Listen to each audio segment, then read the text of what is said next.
Atos capítulo 4, verso 12. 5 verdades eternas sobre a salvação exclusiva em Cristo. O livro de Atos dos Apóstolos é o registro histórico e espiritual do nascimento da Igreja cristã.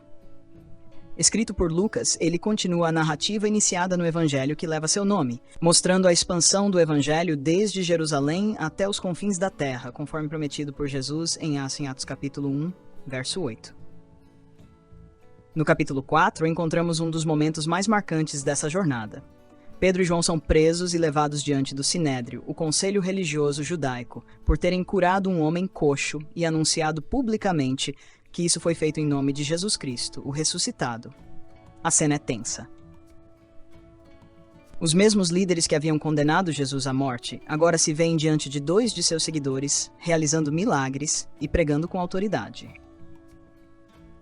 O Sinédrio tenta silenciar a mensagem, mas Pedro, cheio do Espírito Santo, declara uma das afirmações mais poderosas de todo o Novo Testamento. E em nenhum outro há salvação, porque também debaixo do céu nenhum outro nome há, dado entre os homens, pelo qual devamos ser salvos. Atos capítulo 4, verso 12. Essa declaração não é apenas teológica, é revolucionária. Em uma cultura repleta de religiões, ídolos e tradições, Pedro afirma com ousadia que Jesus Cristo é o único caminho de salvação. Ele não é uma opção entre muitas, é o centro da esperança humana. Esse verso resume a essência do Evangelho e confronta todas as tentativas humanas de buscar redenção fora de Cristo. Neste estudo, vamos refletir sobre 5 verdades eternas reveladas nesse versículo, que continuam ecoando através dos séculos.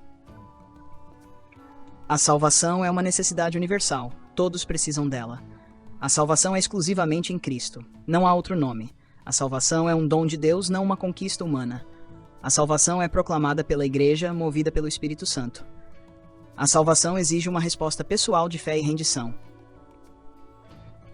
Essas verdades não são apenas doutrinas a serem estudadas, mas convites à transformação.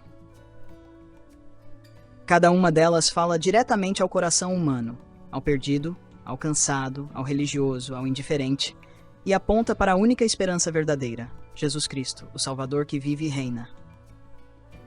Nos próximos pontos, veremos como essa afirmação apostólica continua sendo a mensagem central da fé cristã e o fundamento de toda esperança eterna. 1. A salvação é uma necessidade universal. A palavra salvação, usada por Pedro em Atos capítulo 4, verso 12, vem do termo soteria, que significa libertação, preservação, resgate ou cura completa.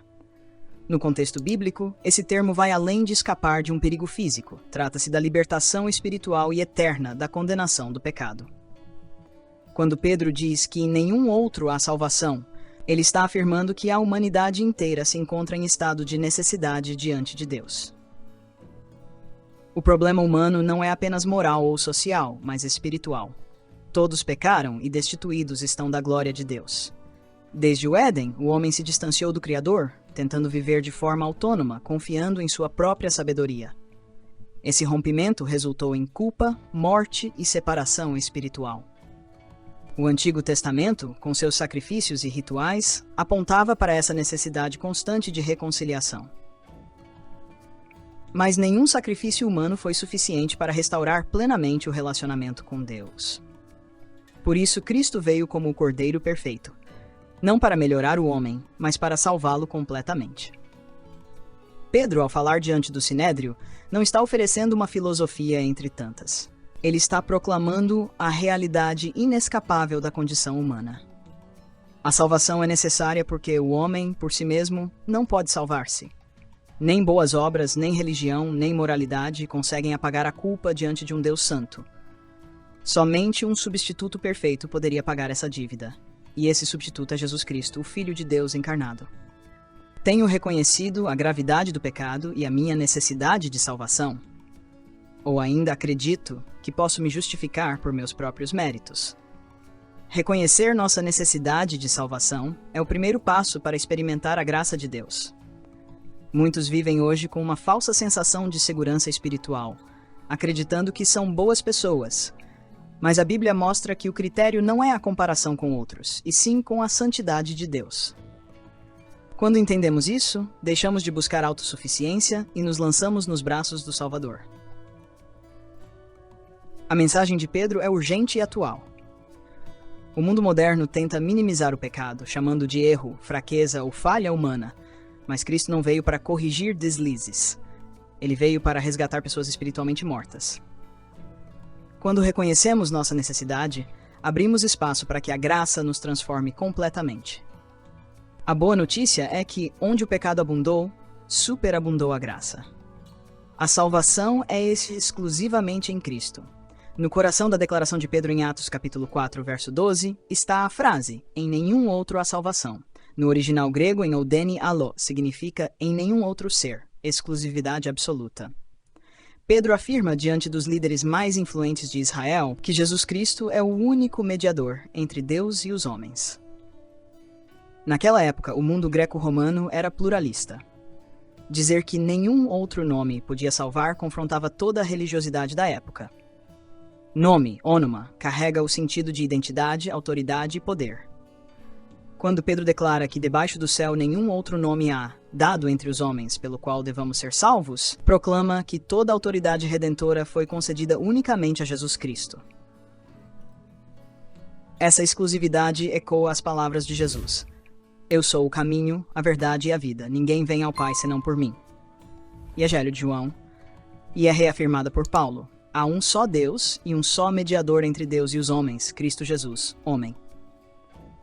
Tenho vivido como quem crê que somente Cristo é suficiente? Tenho vergonha de afirmar publicamente que Jesus é o único caminho? A exclusividade de Cristo não é arrogância espiritual, é a expressão da graça divina. Deus não deixou múltiplas portas. Ele abriu uma única porta, segura e eterna, para que ninguém se perdesse. Crer nisso nos liberta da insegurança de tentar equilibrar mérito ritual ou esforço humano. Na cruz, Jesus declarou, está consumado. 3. A salvação é dom de Deus, não conquista humana. O termo dado de dome é conceder como presente. A salvação não é algo que conquistamos, é algo que recebemos. Pela graça sois salvos, por meio da fé, dom de Deus, não vem das obras. Carta aos Efésios capítulo 2, versos 8 e 9. Nenhuma moralidade ou religiosidade satisfaz a justiça divina. Somente o sacrifício perfeito de Cristo reconcilia o homem com Deus. Cristo cumpriu toda a lei e tornou-se a justiça dos que creem. Vivo a fé como relação de graça ou como tentativa de merecer o favor de Deus? Em que áreas ainda tento pagar o que Jesus já conquistou? Essa verdade liberta. Deus nos acolhe pela fé, e então o Espírito nos transforma. Não somos salvos porque mudamos. Mudamos porque fomos salvos. A graça humilha o orgulho e exalta a gratidão. Que darei eu ao Senhor por todos os benefícios que me tem feito? Resposta: viver para a glória dele. 4. A salvação é proclamada pela Igreja, movida pelo Espírito Santo.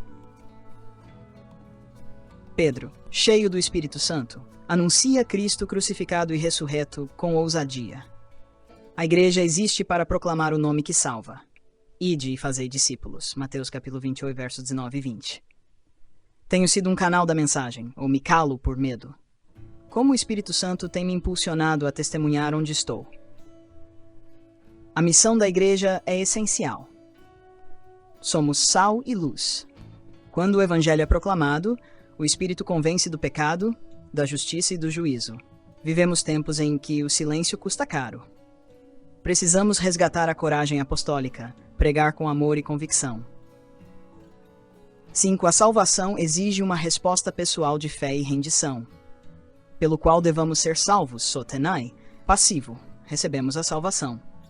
Mas há responsabilidade, é necessário crer e responder. Fé não é só admitir que Jesus existiu, é confiar nele de todo o coração. Até os demônios creem e estremecem. Jesus chama isso de nascer de novo. O Evangelho provoca rendição ou rejeição, não deixa ninguém indiferente. Quem crê nele não é condenado, mas quem não crê já está condenado.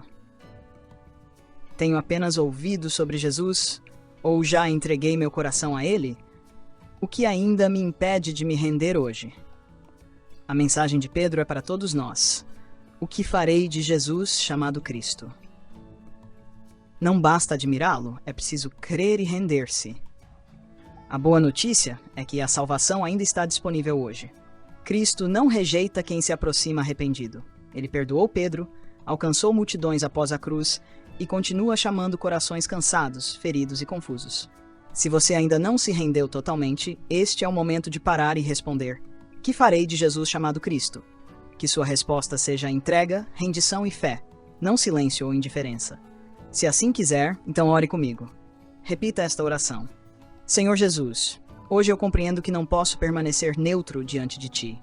Reconheço que muitas vezes vivi distante, tentando me justificar, mas agora eu entendo que só Tu podes me salvar. Eu me rendo completamente a Ti. Reconheço-Te como meu Senhor e Salvador. Perdoa os meus pecados, cura minha alma e governa meu coração. Enche-me com Teu Espírito Santo e faz de mim uma nova pessoa. Quero viver a vida que só Tu podes dar. Tenho feito esta oração em nome de Jesus. Amém. Se esta mensagem tocou o seu coração, inscreva-se agora no canal, deixe seu comentário e compartilhe para que outros também ouçam que só em Jesus há salvação e encontrem esperança eterna no nome que está acima de todo nome.